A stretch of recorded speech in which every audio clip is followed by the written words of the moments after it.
before the battles, before the headlines, before history decided who would be remembered. There were mothers. This is not a story about victory. It is not a story about defeat.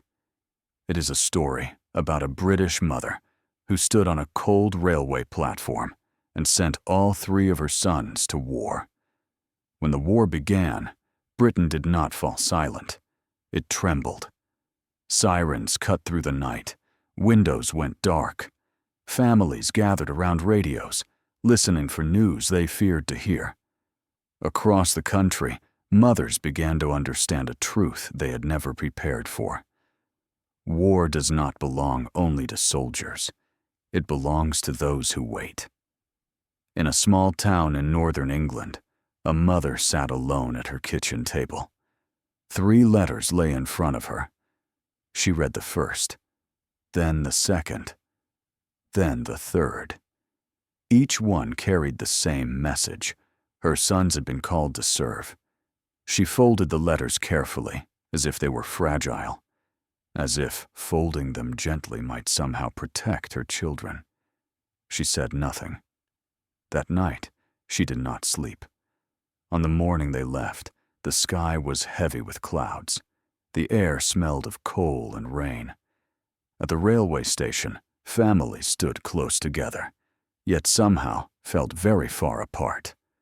3 sons stood before her, 3 uniforms, 3 young men trying to look brave.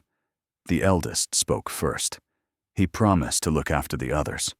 The second tried to joke, his smile breaking at the edges. The youngest said very little. His hands trembled as he adjusted his helmet. The mother listened. She nodded. She memorized their faces. She knew words could not protect them.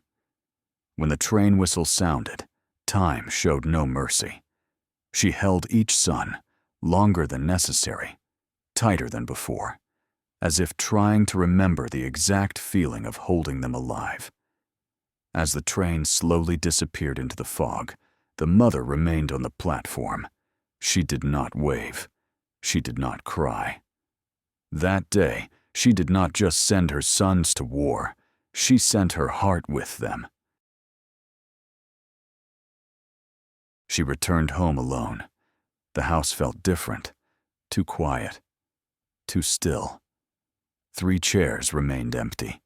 Boots no longer echoed in the hallway. From that day on, she measured time by letters. Every morning, she listened for the sound of footsteps. Every afternoon, she watched the postman approach. At first, the letters came often. Short notes, messy handwriting, simple promises. We are safe. We are together. The war will be over soon. She read each letter slowly, again and again. But as months passed, the envelopes arrived less frequently. The waiting became heavier. The silence grew louder. Then one morning, a letter arrived written in unfamiliar handwriting. Her hands trembled before she even opened it. Her second son had been killed in action. The words were careful, respectful, cold. She did not scream. She did not fall. She folded the letter, placed it on the table, and sat very still. That evening, she set the table for 3, out of habit. Only later did she realize what she had done. The war did not pause. Life did not stop. She continued to wait. Letters from her eldest still came, though less often. His words were shorter, more serious. Then one day, an official envelope arrived. Her eldest son was listed as missing. Missing. A word that carried hope and despair in equal measure. She waited. For weeks. For months. Every knock on the door made her heart race. No letter ever came. Only one son remained, the youngest. Her prayers changed. She no longer asked for victory. She asked for mercy. Nights were the hardest. She slept with the light on. Sometimes she spoke aloud, as if her sons could hear her.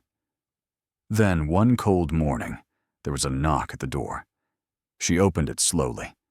There he stood, thinner, older, changed. Her youngest son had come home. They did not speak. They simply held each other, understanding that words were no longer enough. The war ended. The streets filled with celebration. Flags waved. Church bells rang. But for one British mother, victory was quiet. She had lost 2 sons. She had one return home. On her mantelpiece, 3 photographs stood side by side. She dusted them every morning. Years later, when asked how she endured it all, she simply said, "I did what mothers do. I waited. I hoped. And I loved them, even when they were gone." This is not just a story about war. It is a story about mothers. Because while history remembers battles, it was mothers who carried the war long after the guns fell silent.